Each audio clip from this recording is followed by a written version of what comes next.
food keto versus dirty keto. There's a lot of people that go to apply a ketogenic diet, but they're just not focusing on food quality. And that's what we're going to focus on in today's presentation here.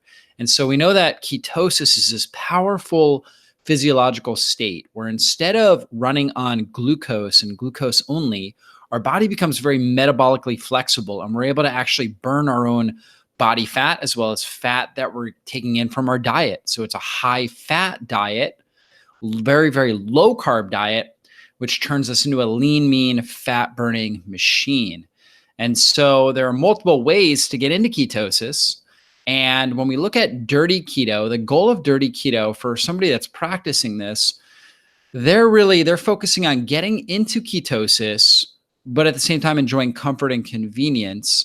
And so unfortunately, they're oftentimes choosing foods that are very high in chemicals and carcinogens, very high in inflammatory fats, very high in hormones and antibiotics. So they're getting a lot of processed meats, and we'll talk about the different foods, but these foods basically overwhelm our liver. They cause inflammation, high levels of oxidative stress, and they accelerate the aging process. This is definitely not what we're trying to accomplish here. But here are the main dirty keto foods you want to avoid. Conventional meat products. We want to go with grass-fed, organic, non-DNA. Basically, we want to get the highest quality foods, particularly animal foods. Our goal should always be maximal nutrients and minimal toxins. This is really important to remember. You want food that has the maximal amount of nutritional value with the least amount of toxins. Dirty keto foods just don't do that. They use a lot of refined vegetable oils, canola oil, corn, soybean oil, safflower oil, cottonseed, peanut oil. If you're seeing these, they're in a lot of condiments, a lot of processed foods, a lot of fried foods. These things ramp up oxidative stress. They're damaged fats. They're toxic. They accelerate the aging process. Definitely not something we want. They're going to cause massive inflammation in your body. In general, fried foods. So, if you're thinking about like pork rinds or something along those lines, these are fried foods that are, toxic. They're just not very healthy for the body. Conventional dairy products loaded with hormones and antibiotics and high amounts of omega-6 fatty acids that can promote inflammation in the body. Artificial sweeteners. I'm talking about things like Splenda, aspartame, monosodium glutamate, MSG. These are things we want to avoid. Aspartame potassium is another one. So the sweeteners we want to go with are stevia, monk fruit, and maybe like a non-GMO erythritol or xylitol if you can handle sugar alcohols.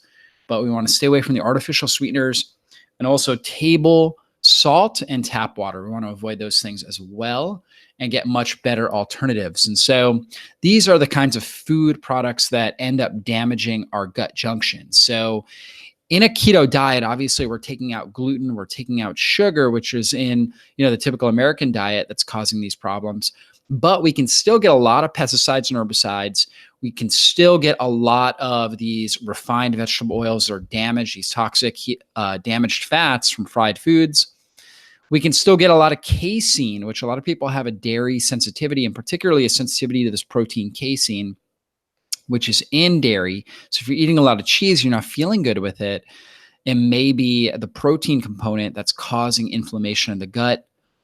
Processed meat additives. So there's like different meat glues and all kinds of different compounds that are really not food compounds in a sense. They're not real foods that are put into processed meats. So we want to avoid those. Food additives in general, artificial sweeteners, trans fats, and mycotoxins. So these are fungal toxins that can come from things like peanuts. I'm not a huge fan of using peanuts because they typically are laden with mycotoxins like aflatoxin that can cause a lot of problems. Antibiotics and hormones, we're going to get those from your typical conventional animal products. So these things damage the gut lining, which is going to cause inflammation, can lead to an increase in autoimmune type activity or just chronic inflammation, accelerated aging in our bodies. So we want to avoid those things. Now, real food keto, what we're focusing on here again is what I talked about earlier. We want to get the benefits of nutritional ketosis. So we want to get into ketosis, keep our carbs down, drive down insulin, make up our calories with healthy fats and proteins. So we want to get the ketosis, but we also want to minimize toxins and maximize healing nutrients. So we're going to go with grass-fed and organic animal products so we can avoid the high amounts of inflammatory omega-6 fatty acids, as well as the antibiotics and hormones that are in your typical conventional animal products. Grass-fed has a much better fatty acid ratio, a lot more nutrients in it. We want to go with a lot of healthy fat sources. So no refined vegetable oils, but instead things like avocados, olives, olive oil. These are great. Avocado oil, good quality nuts and seeds. So we're talking about cashews. They're a little bit higher carbs. So you gotta tone down those unless you're an athlete.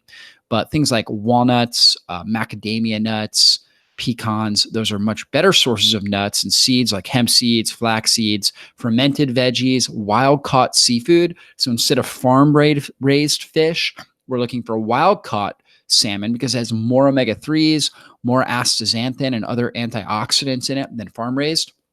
We want to use low carb veggies, fruits, and herbs. So lemons, limes, cauliflower, broccoli, asparagus, things like turmeric, mint, basil, oregano, thyme, rosemary. These things should be in our diet. So somebody that's on a dirty keto diet, they're not really considering getting more herbs. They're not thinking, hey, you know what? I could add some basil and oregano to this meal here and add more antioxidants. They don't think along those lines, but somebody that's practicing real food, clean keto, this is how they think. They're thinking, okay, well, I'm having my grass-fed beef, bacon, and eggs, but I'm going to add in some sauerkraut. I'm going to put herbs, basil, oregano, thyme over everything. And I'm also going to have, let's say, a bowl of steamed cauliflower or something like that.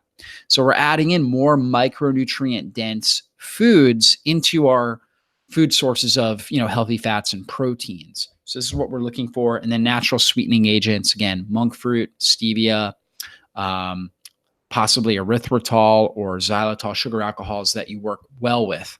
Now, good fats. So again, dirty keto is not really focused on this. They're just saying, okay, I need to hit my macros, so I need fats. Whether they come from cottonseed oil or avocado oil, it's really the same to somebody that's practicing a dirty keto diet.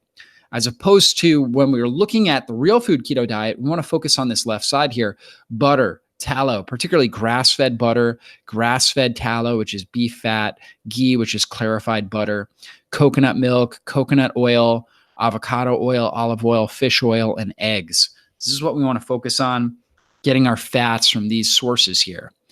And best keto fruits, vegetables, and herbs. These are things we want to be looking to get into our diet: onions, leeks, and garlic, dark green leafy greens, broccoli and cauliflower, cucumbers, celery, cabbage, Brussels sprouts, asparagus, artichokes, radishes, sprouts. And these things are just loaded with nutrients that support phase 1 through 3 liver detoxification to help our skin, our hair, our nails, to help our body deactivate toxins that we're breathing in that are just all around us every single day. The kind of fruits we're going to consume. People say, well, you can't eat fruit on a ketogenic diet. And I say, I eat fruit every day. I eat avocados.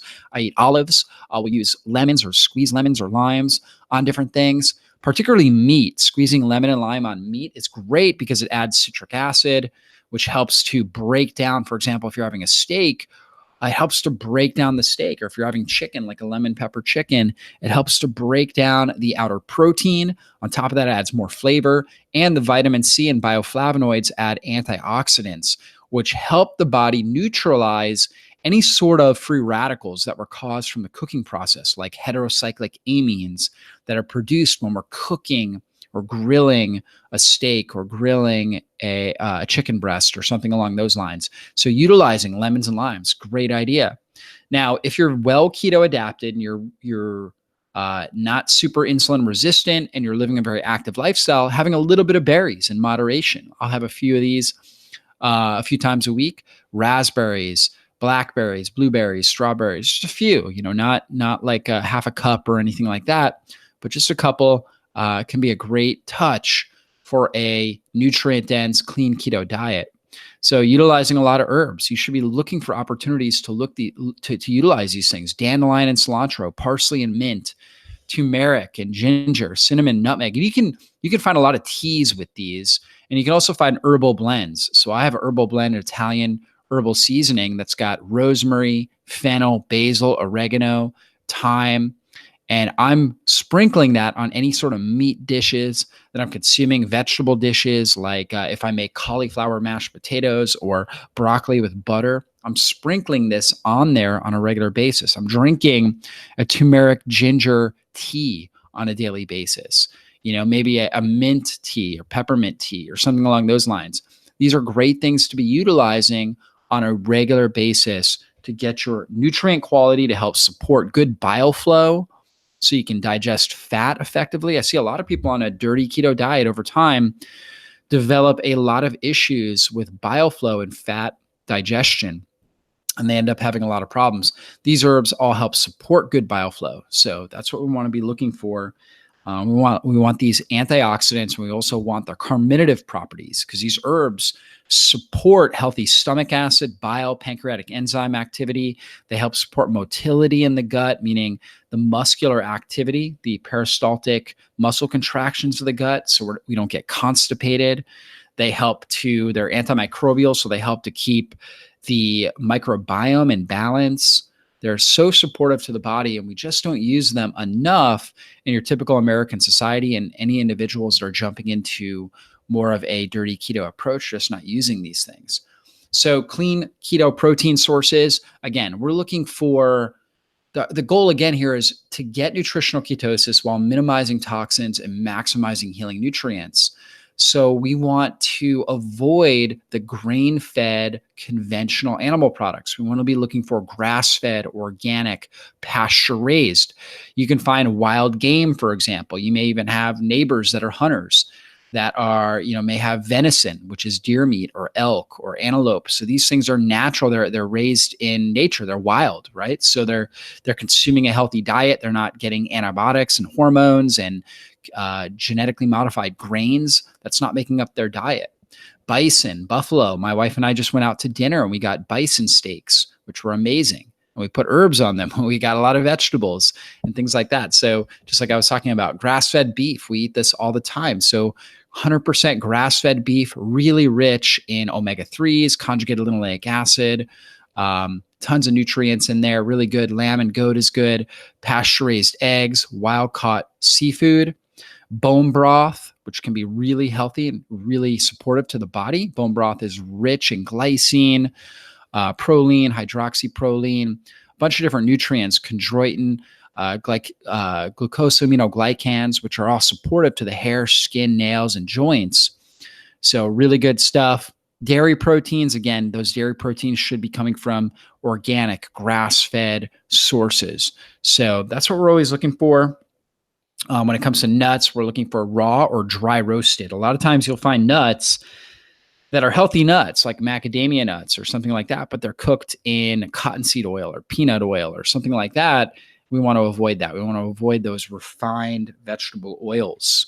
And so ultimately, when we set up our diet, again, the good fats should be at the bottom. That's things like avocados, coconuts, coconut oil, eggs, pasture-raised eggs, grass-fed butter, olives, olive oil, things like that. Then we want to get the antioxidants in. So lemons, limes, dark green leafy vegetables, herbs, right? These are our antioxidant category. And then we want to get clean protein. So grass-fed steak, wild-caught salmon, good quality pasture-raised chicken or turkey, or at least organic, trying to get organic chicken or turkey. Then we go for the fiber, nuts, and seeds, and then fermented vegetables, and then natural sweeteners. Now, I know sometimes you're going to eat out and you're not going to have the opportunity, but you can also bring some things with you. Like, for example, we'll oftentimes bring our own salts. We don't have to use table salt. We'll bring our own Himalayan sea salt. We'll oftentimes bring our own butter. And so we can use the grass-fed butter. And we'll also bring our own olive oil. And so sometimes we'll have to eat conventionally raised animal products if we're eating out at a social event or something like that. But we're trying to minimize the amount of toxic substances we're putting in our body. So we're going to try to make the cleanest choices we can, and then oftentimes bringing some of our own little supplies, so that way we don't have toxic sauces, bad vegetable oils that we're pouring on top, table salt that we're utilizing. So you just got to make the best choices you can. And as much as possible, you want to stick with this real food, clean keto diet. So hopefully this is a helpful video for you guys. Would love to know your questions, your comments. Of course, if you haven't subscribed to our channel, please do so you can get all of our latest trainings. Be blessed, everybody, and we'll see you on a future online training.